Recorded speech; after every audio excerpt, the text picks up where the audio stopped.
మీ పిల్లలు maths science లో dull గా ఉన్నారా? 100% మార్క్స్ కావాలంటే ఆన్లైన్ ట్యూషన్ ట్యుటోరిక్స్ లో జాయిన్ అవ్వండి. అహ్మదాబాద్ నుంచి లండన్ వెళ్తున్నటువంటి బోయింగ్ 7878 ఫ్లైట్ క్రాష్ అయిన సంగతి తెలిసిందే. అయితే అందులో 241 మంది పాసింజర్స్ ప్లస్ 12 మంది క్రూ సిబ్బంది, వాళ్ళతో పాటు కింద అంటే ఫ్లైట్ పడినప్పుడు చనిపోయినటువంటి 24 మంది, దాదాపు ఇంతమంది చనిపోయినటువంటి పరిస్థితి. ఒక్కరు మాత్రమే అందులోంచి సేవ్ అయ్యారు. అసలు ఫ్లైట్ యాక్సిడెంట్ ఎలా అయింది, టేక్ ఆఫ్ తీసుకున్న తర్వాత 1 మినిట్లోనే ఎలా జరిగింది అనేది ఇప్పటి వరకు కూడా ఇంకా క్లారిటీ లేనటువంటి పరిస్థితి ఉంది. ప్రస్తుతం మనతో పాటు లైవ్ కాల్లో అందుబాటులో ఉన్నారు కెప్టెన్ మమతా గారు. ఒకసారి ఆమెతో మాట్లాడదాం. ఆమె కూడా గతంలో చాలా గంటల పాటు ఫ్లైట్స్ నడిపినటువంటి అనుభవం ఉన్న వ్యక్తి, ఫస్ట్ లేడీ పైలట్ కూడా ఆవిడ. సో ఒక్కసారి ఆమెతో మాట్లాడదాం. మ్యామ్ నమస్తే అండి. నమస్కారం అండి. మ్యామ్, ఫ్లైట్ యాక్సిడెంట్ రెగ్యులర్గా మనం చూస్తూనే ఉంటాము, కానీ ఇంతమంది చనిపోవటం ఈ మధ్యకాలంలో అయితే చూడలేదు. ఏ కారణంతో, అంటే సాంకేతిక లోపాలా లేకపోతే ఇంకా ఏ కారణంతో ఈ ఇన్సిడెంట్ జరిగి ఉండొచ్చు అని చెప్పి మీ అనుభవంతో చెప్పగలుగుతారు మ్యామ్? అంటే అమ్మా, మాక్సిమం యాక్సిడెంట్స్ మీరు చూస్తే హిస్టరీలో కూడా take off and landing phase లోనే అవుతాయి. Yes ma'am. So this is a common thing అన్నమాట. And yes, definitely India law, this has been the biggest accident ever since we are in aviation. Yes. And this was absolutely devastating yesterday. And ikkada it is very difficult for us to conclude as to enduku ayindi anedi conclusion ki manam ippude raalemo. There could be various factors. Okay. The main factor what everybody in the industry are suspecting is bird strike. ఎందుకంటే అక్కడ చాలా habitat ఉంది take off తర్వాత. And మీరు తర్వాత కూడా చూస్తే, మీరు ఆఫ్టర్ ఫ్లేమ్స్ తర్వాత కూడా చూస్తే చాలా బర్డ్స్ కనిపిస్తున్నాయి అక్కడ, విపరీతమైన బర్డ్స్ కనిపిస్తున్నాయి. సో ఇదే సేమ్ సిమిలర్ యాక్సిడెంట్ న్యూయార్క్ దగ్గర అయింది, ఎక్కడైతే హడ్సన్ రివర్ లో ల్యాండ్ చేశాడు. ఎందుకంటే అది కొంచెం హైట్ లో అయింది. సో అప్పుడు ఏమైందంటే, that was also big commercial aircraft, and రెండు ఇంజన్స్ లలో బర్డ్స్ వెళ్ళిపోయినాయి. So both engines got shut off. And then ఆయనకు ముందు హడ్సన్ రివర్ కనిపించింది, అక్కడ వెళ్ళి ల్యాండ్ చేసేసాడు very safely. And luckily everybody survived that. Everybody survived. So that was mere his luck and everything, that where he could comfortably land into the river annamata. Okay. So ఇక్కడ most unfortunate thing that happen was that take off తర్వాత అది మొత్తము industry అంటే residential area ఉన్నందుకు అక్కడ there was no way. ఇప్పుడు మనకి బేగంపేటలో ఇటు సైడ్ పరేడ్ గ్రౌండ్ ఉంటుంది, అట్లా ఏదైనా గ్రౌండ్ ఉన్నా, కొంచెం ఓపెన్ ఏరియా ఉన్నా ఇంత డివాస్టేటింగ్ అయ్యేది కాదు. కానీ because he had to land over the houses, he still tried. అది మీరు చూస్తే అది it's a very controlled flight which vent down. అంటే ఏదో స్పిన్ అయిపోయి పడిపోవడం, లేక నోస్ డైవ్ అయిపోయి పడిపోవడం అలా పడిపోలేదు ఎయిర్ క్రాఫ్ట్. వాళ్ళు లాస్ట్ మినిట్ వరకు కూడా చాలా చాలా కేర్ఫుల్ గా కంట్రోల్ చేసి దే బ్రాట్ ఇట్ డౌన్. కానీ ఏమవుతుందంటే అమ్మా, ఇక్కడ టేక్ ఆఫ్ లో ఫ్యూల్ ఫుల్ ఉంటుంది. So both the wings have got full fuel because they are going to London. So ఇది long flight kabatti they have full fuel. And our fuel is like a bomb amma. It's like a live bomb laga anamata. So when they landed, it burst. ఆ flames లో తోటి చచ్చిపోయారు ఎక్కువ వరకు, ఆ కాలిపోయినందుకు చచ్చిపోయారు అనమాట మాక్సిమం. అది and this is a very common thing. మీరు చూసుంటారు, ఈవెన్ ప్రీవియస్ యాక్సిడెంట్స్ ఎక్కడెక్కడైతే టేక్ ఆఫ్ లో అయిపోయిందో ఎక్కువ వరకు అది కాలిపోతుంది, అండ్ ఆ కాలిపోవడం వల్ల చనిపోతారు మాక్సిమం.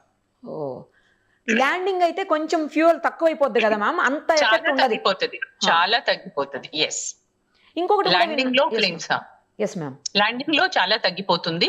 అండ్ ఇంత డివాస్టేటింగ్ ఉండదు. But yet we cannot say even that little fuel what is there on board sometimes may kill everybody. Okay.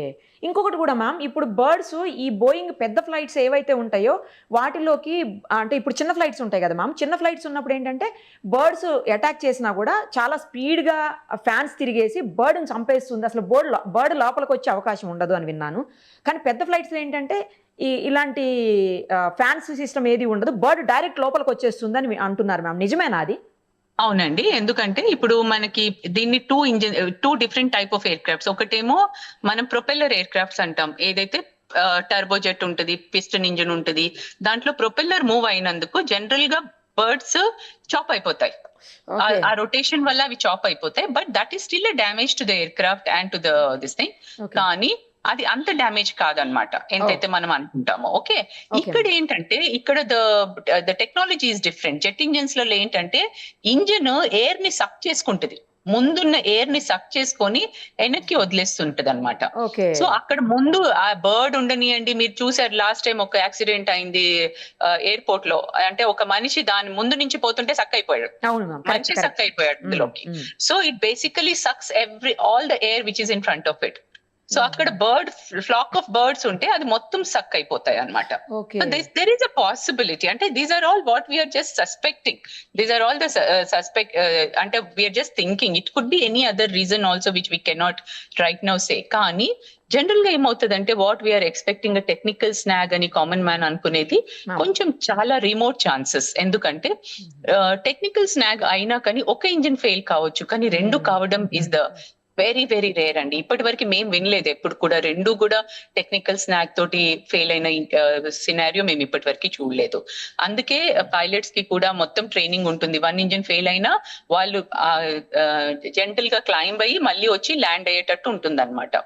So they are all trained for a single engine failure, దానికి అంతా training ఉంటుంది. కానీ ఇక్కడ very very unfortunate that both engines gave up.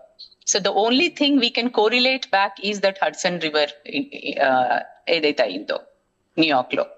Actually 8,200 hours పాటు వాళ్ళు flights నడిపిన అనుభవం ఉన్న చాలా మంచి పైలట్స్ అని అంటున్నారు మ్యామ్ అసలు.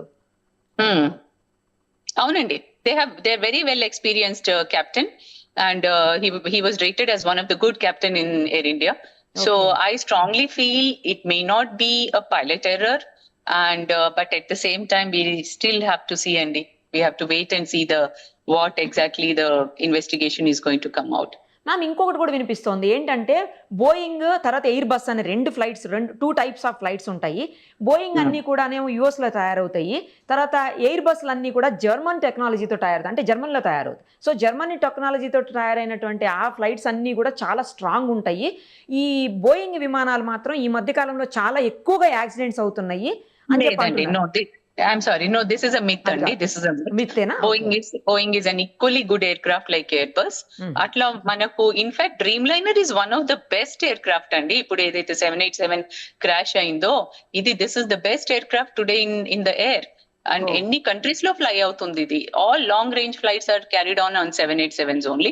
And this is one of the best aircraft. Actually aircraft also is not an old aircraft. Even old aircraft unna eppudu kuda common man em anukuntadante old aircraft unte adi padipoyindi, old ainanduku padipoyindi atla undadandi. Aircraft ela untundante దానికి ఒక particular number of hours are number of landings అని దాని life ఉంటుంది అనమాట. It is not number of years. So for example ఇప్పుడు ఒక aircraft కి latest సే ఒక చిన్న ఎయిర్క్రాఫ్ట్ కి 30,000 అవర్స్ ఉంది అనుకుందాం, దాని లైఫ్ 30,000 అనుకుందాం. సో అది ఎవ్రీ ఇయర్ ఒక 1,000 అవర్స్ ఫ్లై అయితే అది ఒక 30 years లో మనం గ్రౌండ్ చేసేస్తాం. అది ఫ్లై కాకపోతే అది సపోజ్ ఎవరైనా లెస్ ఫ్లయింగ్ ఎయిర్ క్రాఫ్ట్ ఉంటుంది, they may be flying only just 100-200 hours in a year. So that can fly up to 40 years, 50 years, there is no problem. So aircraft ki life years wise eppudu undadu. Aircraft life is always depending on the number of hours or number of landings. Kabatti we assume that aircraft probably was, I don't think there was any issue with the aircraft, but unless the investigations come out, black box lo chala readings untai, chala villaki data dorukutundi, vallu em maatlaadaru last minute lo pilots, adantha manaki black box lone telustundi annamata. Actually ఇది కూడా 12 years age అని చెప్తున్నారు ma'am flight కి, which is very young, very young. So that age is not a problem at all. Ma'am actually black box అంటారు, ATC అంటారు, తర్వాత May Day call ఏదో ఇచ్చారు, 1 minute ముందే మేడే కాల్ ఇచ్చారు అన్నారు. అసలు మేడే కాల్ అంటే ఏంటి ma'am? Madam, mayday call ante it's a distress call. That it means that there is an imminent threat to the aircraft or to the passengers on board, either of it. So it's a mayday. Ante okavela pilot unconscious అయిపోతే, captain unconscious అయిపోతే కూడా co-pilot mayday call ఇచ్చేస్తాడు, because that is a threat now to the aircraft. Or మనకి ఏదైనా fire aircraft మీద ఏదైనా fire అయినా అంటే now we have to put the aircraft down immediately అనమాట, as early as possible. That is called the mayday call. అలాగే ఒక వేరే కాల్ ఉంటుంది పాన్ అని.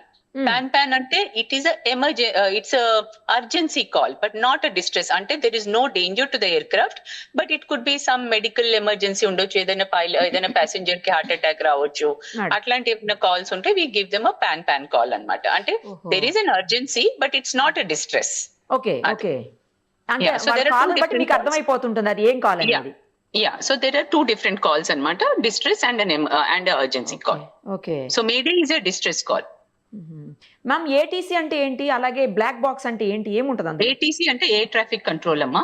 ఎయిర్ ట్రాఫిక్ కంట్రోల్ లో బేసికల్ గా ఏమవుతుందంటే వాళ్ళు కంట్రోల్ చేస్తున్నారు కదా, ఇప్పుడు ఈయన టేక్ ఆఫ్ క్లియరెన్స్ ఇచ్చారు, టేక్ ఆఫ్ క్లియరెన్స్ ఇచ్చిన తర్వాత టేక్ ఆఫ్ అయ్యాడు, టేక్ ఆఫ్ కాగానే he gave a May Day call. That means there was some problem with him immediately after takeoff. It was within 30 seconds. Within 30 seconds he was coming down. So the ATC is always in touch with the pilot.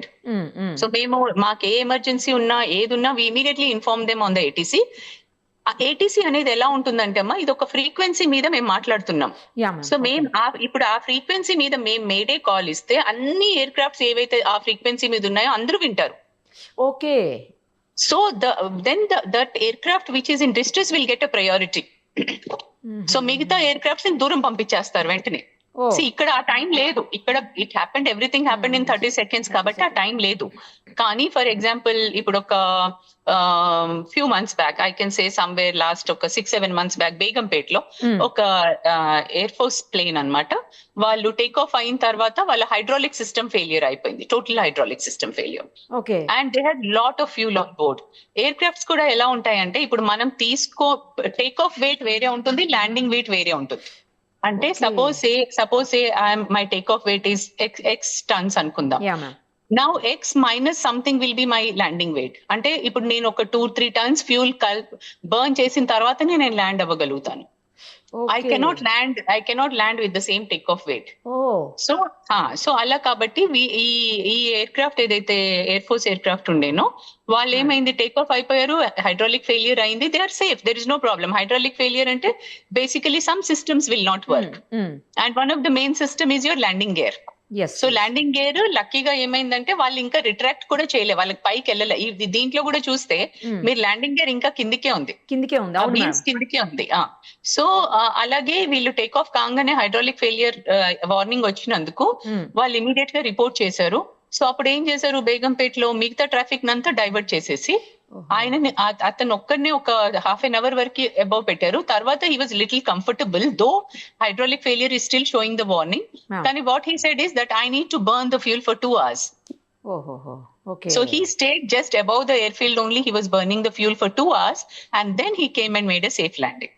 అలా fly అవుతూనే ఉండాలి, అది burn అయ్యే వరకు. Fly అవుతూ he burned the fuel అన్నమాట. So there are certain procedures like that also. Okay. ఇప్పుడు ఈ బ్లాక్ బాక్స్ అంటే ఏంటి మ్యామ్? ఏది జరిగినా కూడా బ్లాక్ బాక్స్ లో కంపల్సరీ రికార్డ్ అవుతుంది అంటారు? అంటే మన ఇప్పుడు కో పైలట్ మాట్లాడింది, anything that is happening in the cockpit, everything is recorded. So that is the thing which will give us the complete air craft ఇవి కూడా ఉంటాయి, ఎయిర్ క్రాఫ్ట్ పారామీటర్స్.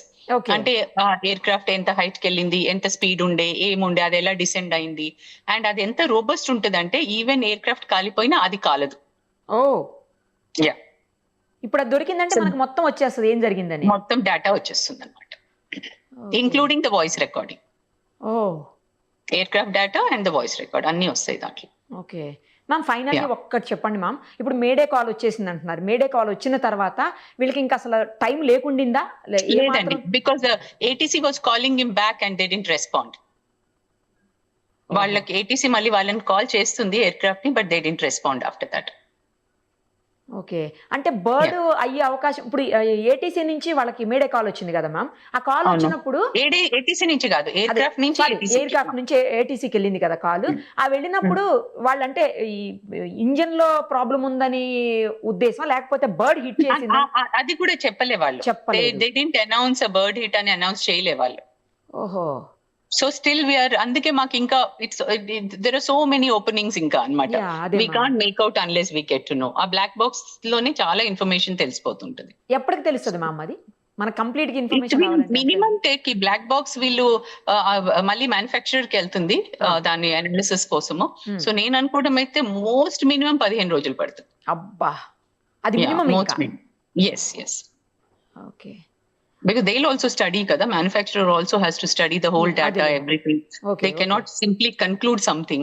వాళ్ళంతా మొత్తం ప్రాపర్ గా ఇన్వెస్టిగేట్ చేసి చదివి ఆ పారామీటర్స్ చూసి what could have gone wrong, they have to read everything. Okay, మొత్తానికి 2 ఇంజిన్స్ అయితే పని చేయట్లేదని కన్ఫర్మ్ కదా మ్యామ్ ఇదైతే? ఎస్ ఎస్ ఎస్, ఒక సింగిల్ ఇంజిన్ పని చేసినా ఈ ప్రాబ్లం వచ్చేది కాదు మనకి.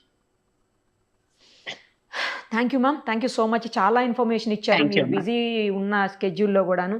ఎందుకంటే అసలు ఏం జరిగింది అనేది తెలియాలి అన్న ఉద్దేశంతో మిమ్మల్ని కాంటాక్ట్ చేయడం జరిగింది ma'am. Thank you ma'am, thank you so much.